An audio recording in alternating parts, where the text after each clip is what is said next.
Y'all ready for something a little bit different? I'm out here in the garage at the workbench trying to get some gear cleaned up here since it's cold, and we got to get ready for next year, or at least once it gets a little warmer outside. Now I'm doing something a little different this year. Now I'm cleaning reels. I got a couple reels here, and I'm going to do something brand new. This is the first year I've done this. I got this machine from a family member. Apparently they ordered it through a catalog at some point in the past decade or so. Never used it. Asked me if I wanted it, and I said sure, why not? If it's free, it's for tea. We got this thing right here in front of me. This is the Joule Jet. So what we're going to do here, I've already got some water in it. We got to plug it in. It's going to build up pressure. It's going to heat up the water, and then it's going to shoot steam out of this nozzle right here when I hit this little button on the back. So as it's getting ready, we got this little red light here saying don't use it just yet. We'll go ahead and get all this stuff out the way. Now, we're using steam, so that's hot water. And even though it's just water, we want to make sure we're not burning ourselves, because the easiest way to end up in last is by not putting safety first. So I'm going to put an old glove on here just to make sure my hand ends up being functional tomorrow. So I got two of my reels here. We got a Bass Pro Formula, which is essentially a luge. And then my actual luge, the Speedspool LFS that y'all might have seen me using before. Already got the line taped up with electrical tape. And really what we're going to do is just clean all the outside stuff. And I've got, let's see, some oil and some grease as well to put on a couple spots. So we'll get to that here momentarily. But yeah, so pretty much the straightforward premise is we're going to use some steam and we're going to get these suckers clean. Now remember, this doesn't replace going in and cleaning all the internals in the side plate here. This is just to get the outside looking okay and get the spool kind of cleaned up.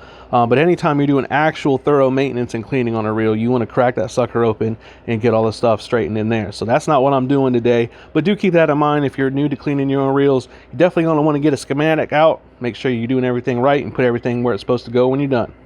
So let's go ahead and crack the sucker open. Take the side plate off. We got the side plate.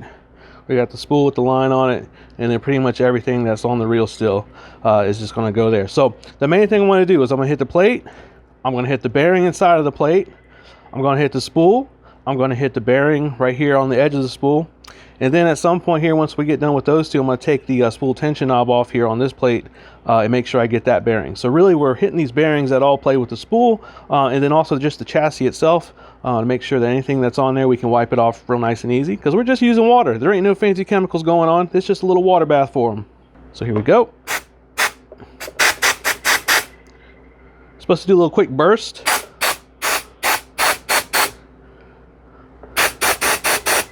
Yeah, right in the camera. There's the plate. Let's get the spool.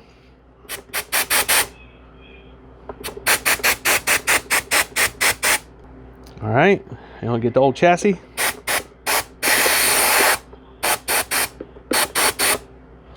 Definitely want to hit the handles. Get all the grips. Get all that finger funk off of there.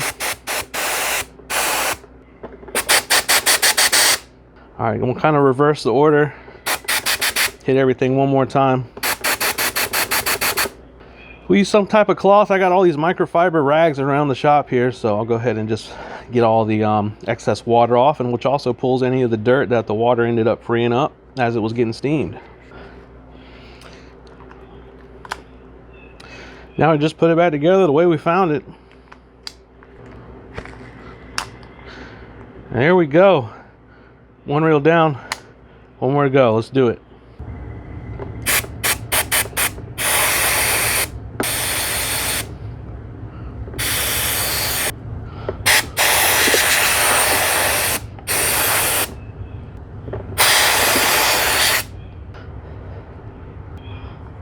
All right, just got the speed spool back together, looking clean, smelling clean. I could probably eat off this if I wanted to. That'd be a small meal though. So anyways, now that we got everything cleaned up as far as the aesthetics, let's go ahead and get some oil and some grease on here.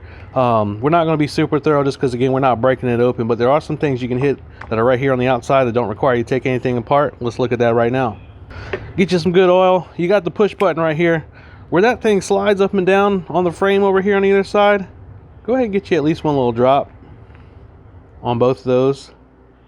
It don't need much, but that does a lot of movement when you're using it, so make sure you get that at least. So that's there. I also like to get the little you know, the grip knobs. They got the little thing that they spin on there, the little axle that keeps them rolling nice and smooth. So give that a little bit of oil just for the sake of making sure that they're ready to roll when it's time to get them rolling. Switched over to my grease. make sure we hit the worm gear. So right up in here, y'all know where the worm gear is. And then the little shafts that the line guide goes back and forth on, I give them a little bit of grease just to make sure, you know, keep the contaminants out, keep the water off of them. Hopefully to ensure that I can keep on using this sucker for quite a few years to come. All right, we're all greased up, we're all oiled up, we're clean, we're mean, we're ready to roll. And there we go, 2 clean reels ready for next season. I got plenty more reels to clean, more bait casters and some spinning reels. So this is just what I'm doing to see if it works. So far, so good. Any questions or comments, of course, you know where to leave them. I appreciate y'all watching. I'll see you on the next one.